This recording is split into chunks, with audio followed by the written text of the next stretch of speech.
தவறா பேசாதீங்க, தயவு செய்து தவறா பேசாதீங்க. எங்க அப்படி யார் சொன்னது? கிடையாது, எந்த இடத்துலயும் கிடையாது. தவறா ஓட்டு கொடுத்து வாங்காதீங்க. ஏற்கனவே சொல்லிட்டேன், 6 மாதம் கழித்து கூட்டணி குறித்து பேசப்படணும் தெளிவுபடுத்திட்டேன். பத்திரிகையில் ஊடகம் வந்துட்டு அதுதான் அது செய்தி.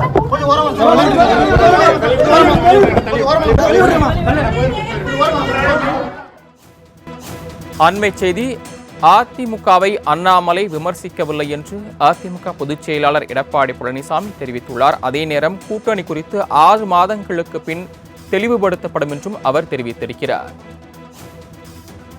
கூட்டணிக்கு தவம் கிடப்பதாக பாஜக மாநில தலைவர் அண்ணாமலை அதிமுகவை குறிப்பிட்டு பேசவில்லை என்று எடப்பாடி பழனிசாமி தெரிவித்திருக்கிறார். கூடுதல் விவரங்களை செய்தியாளர் ராஜேஷ் வழங்க கேட்கலாம். ராஜேஷ், செய்தியாளர்கள் சந்திப்பில் அதிமுக பொதுச் செயலாளர் எடப்பாடி பழனிசாமி தெரிவித்த விவரங்கள்.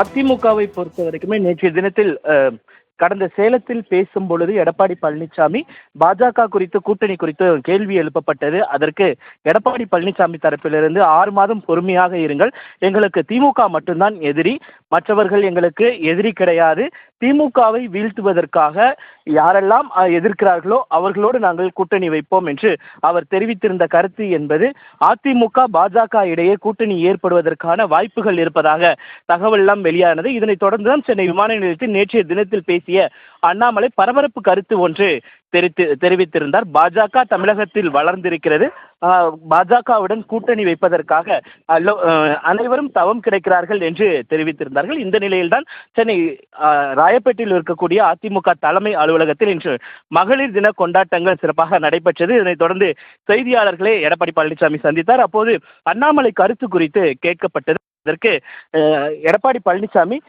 அதிமுகவை அண்ணாமலை விமர்சிக்கவில்லை என்றும் தெரிவித்திருந்தார். ஆனால் நேரடியாக அண்ணாமலை அதிமுகவை தான் விமர்சித்திருந்தார், அதிமுகவை விமர்சிக்கவில்லை என்று எடப்பாடி பழனிசாமி தெரிவித்தார். அதே நேரத்தில் கூட்டணிக்கு இன்னும் காலம் இருக்கிறது, இன்னும் 6 மாதம் கழித்து யாருடன் கூட்டணி என்பதை நாங்கள் தெரிவிப்போம் என்று தெரிவித்திருக்கிறார்.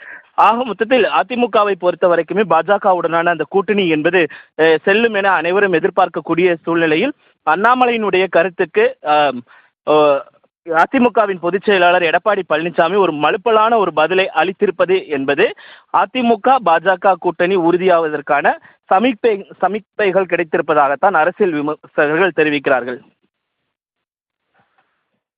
தாங்கள் வழங்கிய தகவல்களுக்கு நன்றி ராஜேஷ்.